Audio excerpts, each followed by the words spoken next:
Okay. Let me get the lights down a little bit.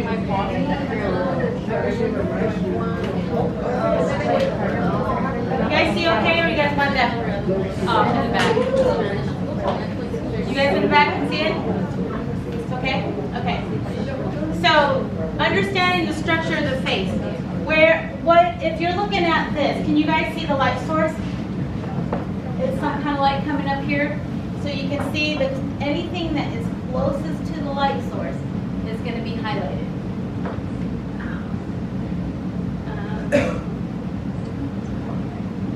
Okay, so let's get these baggy things out of the way. So your face shapes. What you need to know your basic face shapes.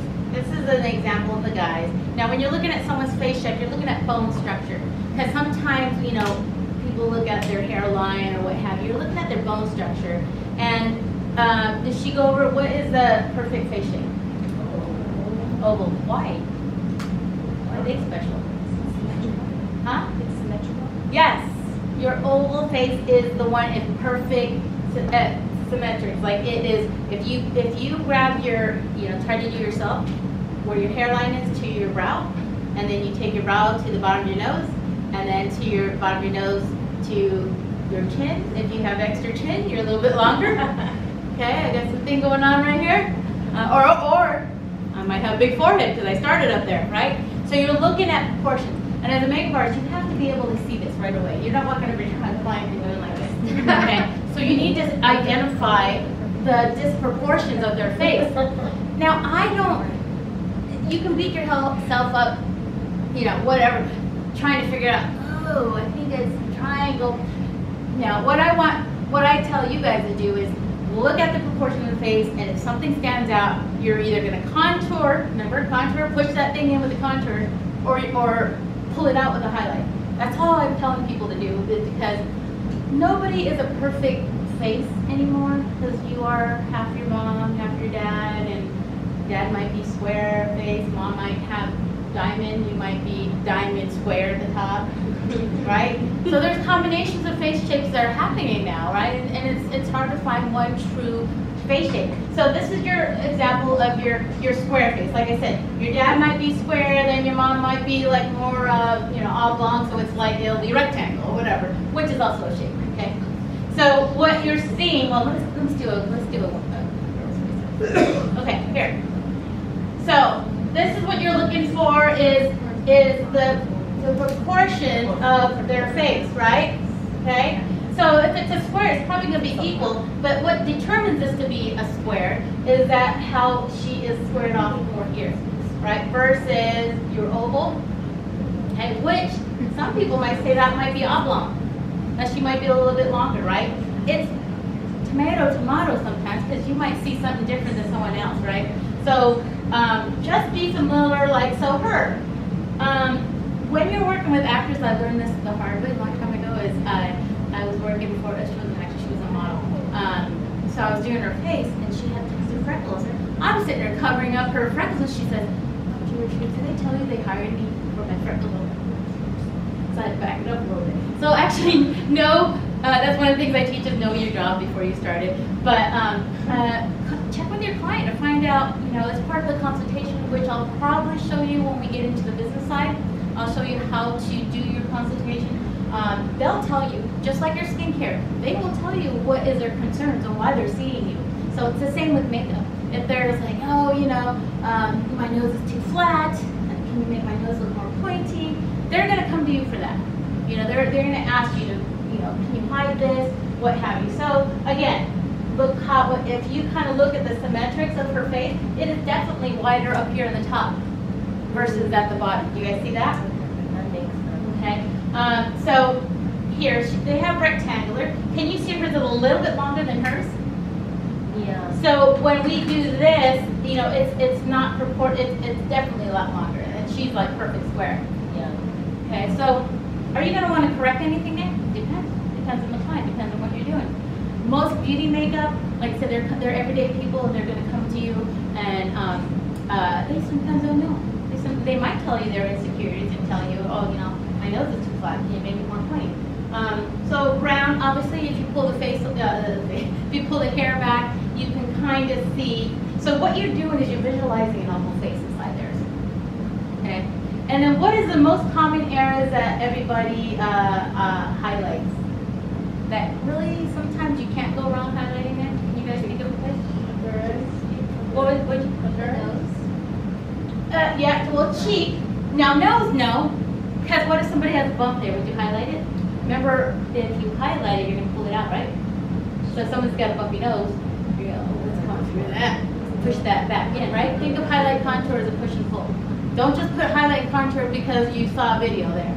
You have to adjust the look. When you see a makeup look you like, the highlighting contour is going to be very powerful underneath, based on the face you're going to put that look on. Does that make sense?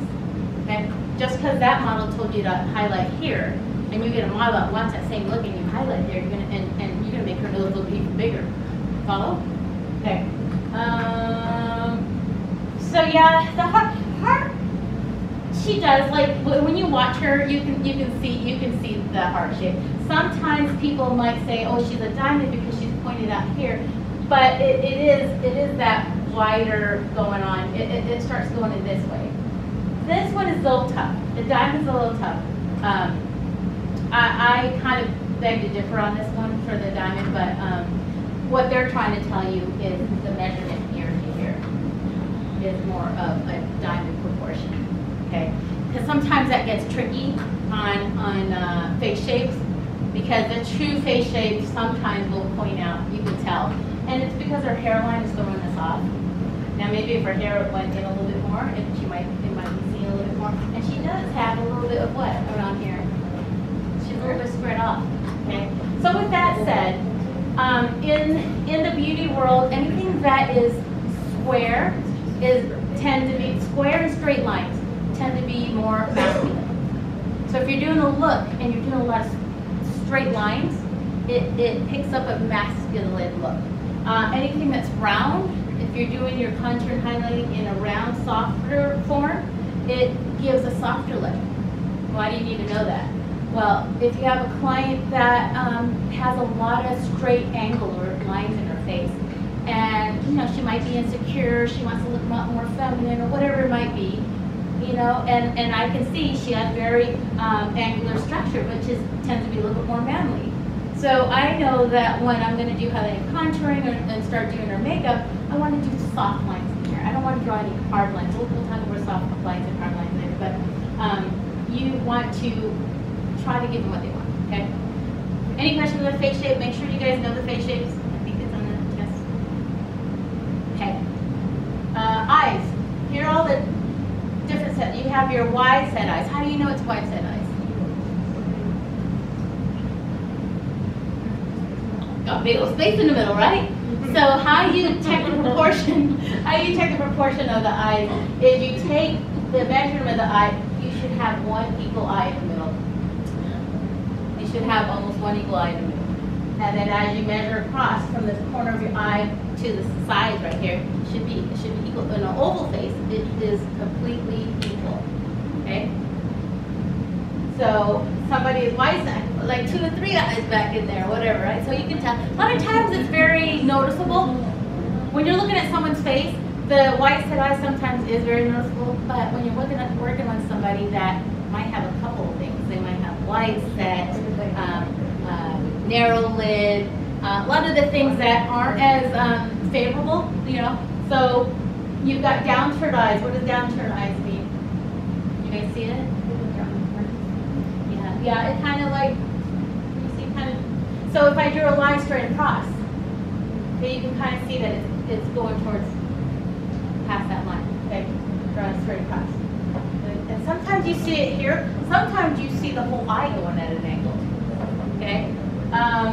Almond eyes, like everyone, perfect, Asian almond eyes, whatever, okay. So a lot of times that's one of the favorites to work on because you have a lot of lid space for the almond eyes. Closed set, obviously, okay. Protruding and prominent eyes. Now, this can be interchanged. Let me see if I have it. No, okay. Protruding and prominent eyes. Do you know people who their eyes kind of just, everything is behind it? So, yeah, well, if we see anybody, we'll try to point it out, but it's getting used to seeing that look. Then we have the hooded eyes. Hooded can be looked at separately. See how the lid is kind of like overpowering, it's kind of falling. You'll see hooded looks happening with age. You know, as we get older, that flap starts going down. My dad, I can't see his eyes anymore because this whole thing is going down. My sister, she cracks me up. Every time we meet for dinner, I'm looking at my dad, his eyes look like so big now.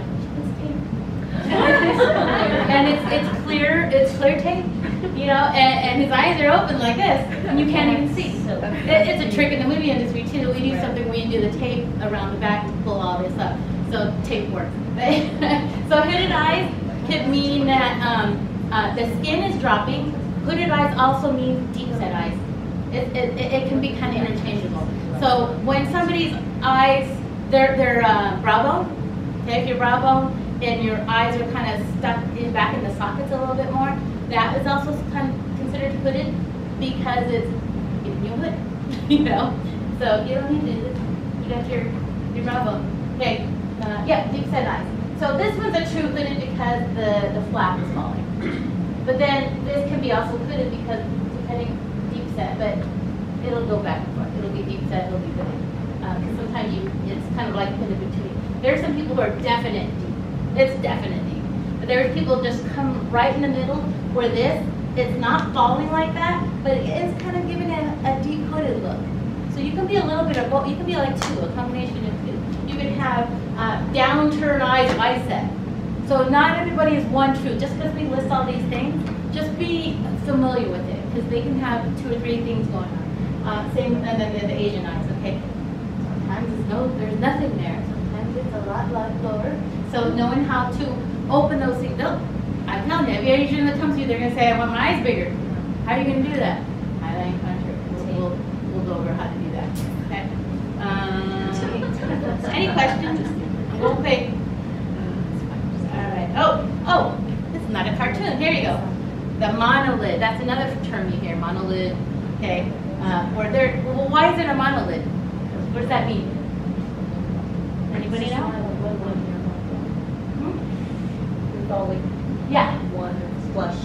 You don't really see a definite crease, right? Her crease is up underneath that flap somewhere. So there's monolid. Then there's an upturn. You can see that. Remember we talked about drawing? Right? This would fall along, this would go. Okay, so these are things that you're like looking at. And how fast do you have to find these things? When somebody sits in your chair, if you're working at a makeup counter, you've never seen them before, they walk in and sit on your chair, that's when your heart starts beating, right? Because you're like, oh, I don't know what to do. Okay. First thing I tell you guys is identify her features that you're gonna pull out, and identify the features that you need to hide. That's all. Don't be thinking diamond, turn. Yeah, that'll mess you up. Just be familiar with these things. Downturns, hooded. There's another thing. Okay. Some people might say that's deep, but again, I say it's because this is overpowering that then I say it's hooded. The big round eyes, and then your almond eyes. Okay? All right, brows. She went over the brows, right? Okay. Now, this is only one of many, right? You guys see different types. Why we show you this in the basic is because it is the proper proportion within the face. It's using their face proportion and making a brow to fit. Now, once you start going, this is what I tell people, when you start going out of the basic guidelines of the brow, then it becomes more fantasy, it becomes like a whole different look. In my fashion class, I reference it, it becomes more of a fantasy brow. You're creating. And when you veer off where your highest point needs to be, sometimes it's over here, sometimes it's over straight in the middle. There's different areas where you would put the arch. Now the brows are what? Your expressions, right? So what do your brows do when you're surprised? When you're surprised, okay? When you're sad, when you're mad, okay? Brows are your expressions. So understand the different shapes of brows and which ones fit on certain faces and what kind of expression are you giving them, okay? So brows are very important because you might walk in and your client might say, you do your makeup on them and they go to their party and their friends say, "Are you mad?" So if you gave him the wrong kind of brow, he might have made her look more mad. Okay. Especially if they get Botox or lip fillers, doing the expression test and a smile test, because you might put it on, but the way the filler has moved, it's going to look off over their expression. So, and what's the natural tendency to do when you're doing someone's makeup is you're going to work within their features. So this is the thing that I'm trying to teach you that you guys probably won't see on YouTube or whatever, the social media, is that you need to understand face structure, bone structure, expressions. You need to understand your client's personality, their background. You need to know all this stuff. You can't just throw a look on them, okay, before you design a look. So you can do a look that you learned and adjust it to the facial features just based on the things that I'm teaching right now about highlight, contour, knowing your light source and where it's hidden. Okay, so here's your brows shape. You know, the soft arch, the thick, the slim. How many of you guys have actually gone through all these brows through the years? I have a friend who just every new thing she was changing. Her brows won't grow anymore. She's like lucky she has a brow. So it's not even like me. Everyone keeps saying, "Oh, I love your brows." I do nothing. It's all those years of just shaping it and tweezing, and I'm getting that age. It's just not growing there anymore. They think I do something. You know, this is just my natural brow from all the years. But can you imagine if I just kept them plucking in like in my, I wasn't a child, but I did have the head blood. I saw what they were doing. You know, they did the McDonald's, but yeah, the artists. You know, I never really followed, but okay. So you've got your what is that? The moon arch, the straight, and the men. Okay, if you notice men's eyebrows, how's men's eyebrows? Perfect. What did you say? Perfect. You know their lashes are. I know. Their lashes are perfect, but most of your men's eyebrows are kind of that straightness, right? Yeah. Right? It's mostly straight and sometimes down. Again, remember when we talked about the lines and people's facial features? If you look at somebody, if they have hard angles, they have more a masculine look to them. Same with their eyebrows. If their eyebrows are really hard, it's more masculine. And when you do your makeup, if you're giving somebody who has very masculine features and then you give them really hard eyebrows, you're just making it more masculine, if that's what she wants. But if she wants to be softened up, you know that you cannot do any hard lines on this client. Okay, lips. All right, here are all the lips. Wrinkled lips, droopy lips, thin lips, uneven lips, flat upper lip, full lips, oversized upper lip, oversized bottom lip. Okay, so over here kind of shows you how you correct it, right? What is the natural thing that we do when we do makeup? We just follow the natural lip line, right? So if they have this downturned lip, it doesn't show that much of that here. Yeah, a little bit here. Do you see how they corrected it? So you're going against her feature. So that's another thing that I see so many makeup artists do is that they just follow their natural feature. And I'll walk by and I was like, did you really make a change to them? All you did is just kind of put colors on their face. The master of it is like you change their look subtly. I know now the change in their look is like, who are you? But if you need to do the subtle looks first, anybody can completely change them, but the art and the hard work is learning how to make things look very subtle. Because most of your everyday people in the street, they don't want that heavy makeup look. They think they do, when you put it on them, they're like scared, they don't want to come back to you. So know how to do the subtle changes. Now, do you think that you always have to do, whatever you do on the left side, you gotta do on the right? You guys think you have to? No, it's really, again, you're visualizing the perfect proportion of a lip. I had a client who had a stroke, and she had one lip that was falling and the other one's nicely full. So the thing is, this is there's a kind of rule, well, okay, let me talk about the rule. All right, so say that her lip was kind of like this. Okay? So am I gonna, she never wears makeup, am I gonna try to reline it to match that? No. Yes and no. It depends on my client.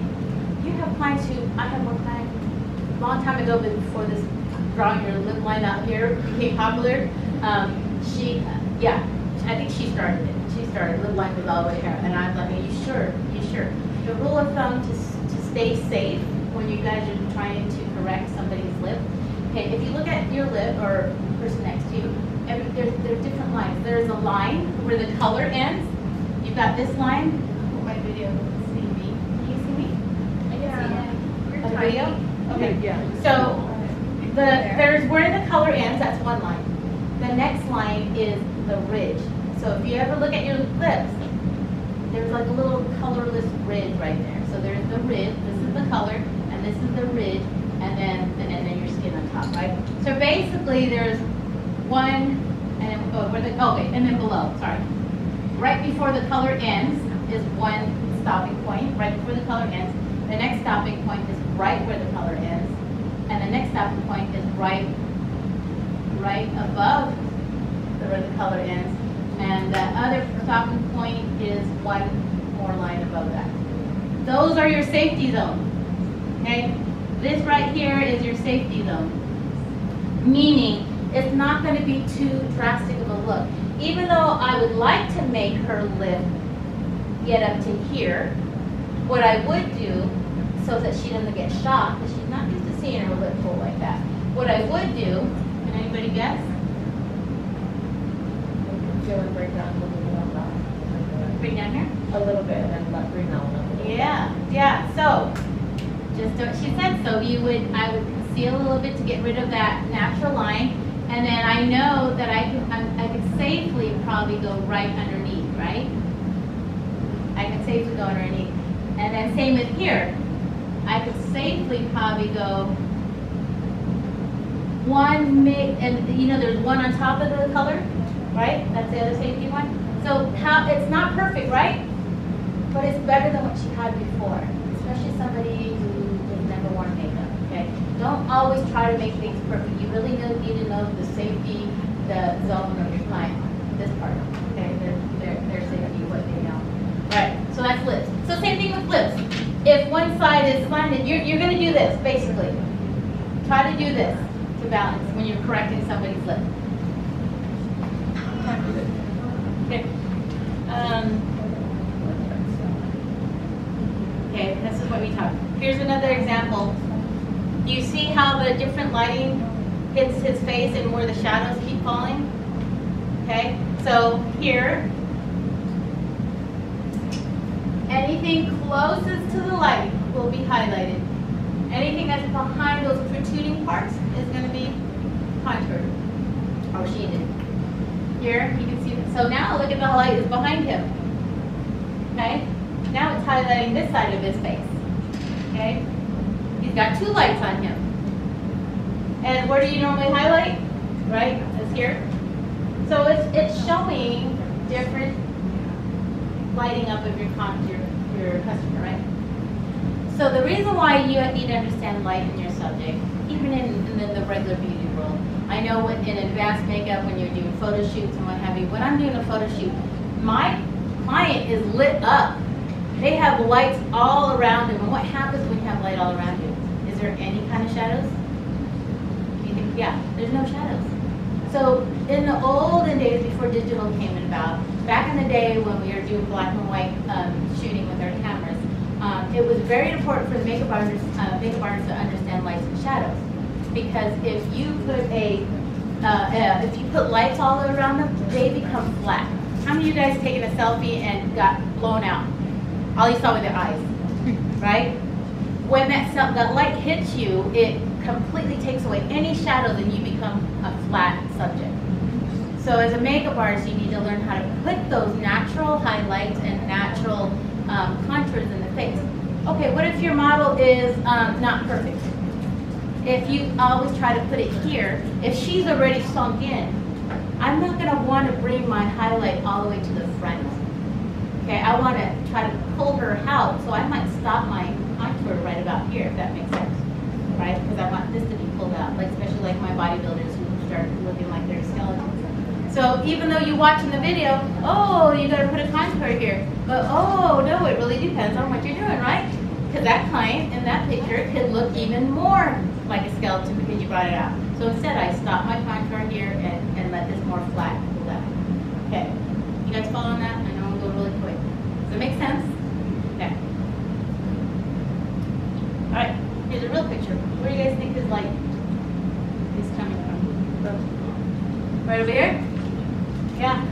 see how it goes, boom, highlight, boom. Why is it highlighted up there?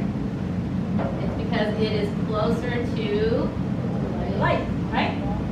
Because this is behind it, right? This is probably kind of what we look like in our bathroom.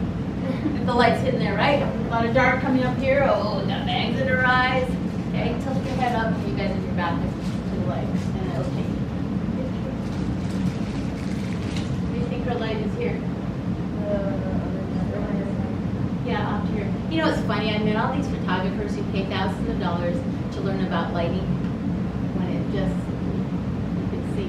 Like we'll have these big photographer powwows, and we're looking at their work, and all the photographers are, wow, how did you light that up? I'm like, how do you light it up? You can see where the light has come from. You can tell if there's a backlight or a light on the ground or whatever. But it's just kind of weird that you just can't notice where the light is hitting, right? Especially as photographers, it was just always blew my mind away that some photographers didn't understand lighting. Okay, all right, that's it. All right, big thing. Yeah, let's.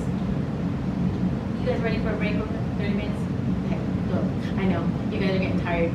Some people fall asleep. I know you've been working all day. Go get coffee. Come back at what time is it? Is that 6:45 or something? Yeah, 6. 30 minutes. Come back at 7:15. Okay.